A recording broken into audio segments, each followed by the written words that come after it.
అందరూ advocates, police department అందరూ కలిసి సహకరించి యోగా విజయవంతం చేయాలనుకుంటున్నాము. దీనిలో భాగంగా ఫ్రీ యోగాస్ నిర్వహించాము. అందులో ఇప్పటి వరకు 86 కాంప్రమైజ్ కేసులు రికార్డు డిస్పోజ్ చేయగలిగాము. ఇంకా డిస్పోజల్లో అడ్మిషన్స్ 53, మొత్తం 170 కేసులు మనం ద్వారా పరిష్కరించాము. తర్వాత ఎస్టీసీ కేసులు 1179 కేసులు పరిష్కారం డిస్పోజ్ చేయగలిగినాము.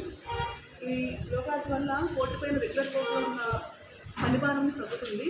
అదేవిధంగా ఇరు వర్గాలకి సమ్మతమైన తీర్పు తీసుకొని ఇద్దరు రాజీ పడతారు, సంతోషంగా ఉంటారు. దీనివల్ల వాళ్ళు ఇబ్బంది పడకుండా ఒకరి మీద ఒకరు పగలు పత్రికలు ముందుకెళ్ళకుండా వాళ్ళిద్దరూ సంతోషంగా మళ్ళీ కలిసిమెలిసి ఉంటారు. ఈ లోకా స్పిరిట్ని ఇలా కంటిన్యూ చేస్తూ ఇవాళ విజయవంతం చేయాలని చెప్పేసి అడ్వకేట్లని, కక్షిదారులని, పోలీసు వాళ్ళని కోరుకుంటున్నారు. ఇలాంటి కేసులు పరిష్కారం అవుతుంది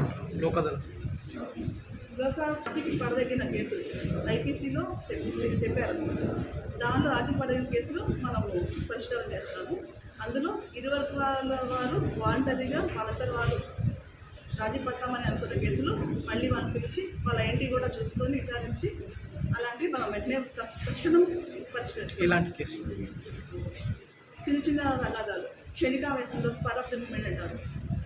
క్షణికావేశంలో చిన్న తగాదాలు పడుతూ ఉంటారు. దానివల్ల ఏమైందంటే ఊళ్ళలో ఎక్కువగా మన దృష్టిలో 3 కూడా ఊర్లు చిన్న పలుకుతున్నారు. అక్కడ ఏం చేసినా కూడా చిన్న ఫంక్షన్ చేసుకున్నా కూడా వాళ్ళంతా కలిసి ఒక ఫ్యామిలీ, పెద్ద ఎక్స్టెండెడ్ ఫ్యామిలీ అని చెప్పొచ్చు. మన ఫ్యామిలీ కాకుండా ఊళ్ళో అందరూ ఎక్స్టెండెడ్ ఫ్యామిలీగా పనిచేస్తారు అనమాట. ఈ చిన్న తగాదాల వల్ల వాళ్ళు ఏది సంకల్పించినా కూడా వాళ్ళు గొడవలు, ఆ ప్రతీకారంలో వాళ్ళు ఒకరినొకరు చూసుకొని ఇబ్బందిగా ఉంటారు అనమాట. ఈ లోకాల వల్ల ఏంటంటే ఇద్దరికీ రాజీ పడి అంగీకారంగా ఒక న్యాయం వస్తుంది కాబట్టి ఇద్దరు సంతోషంగా మళ్ళీ కలిసిమెలిసి వాళ్ళ హార్మనీ, వాళ్ళ ఊర్లో కూడా హార్మనీ ఉంటుందండి. తీర్పు అవకాశం లేదు. ఎక్సెప్షన్ కేసులో మాత్రం ఏదైనా ఐడెంటిటీ కానీ అట్లా డిఫెన్స్ వాటిలో మాత్రం ఉంటుంది.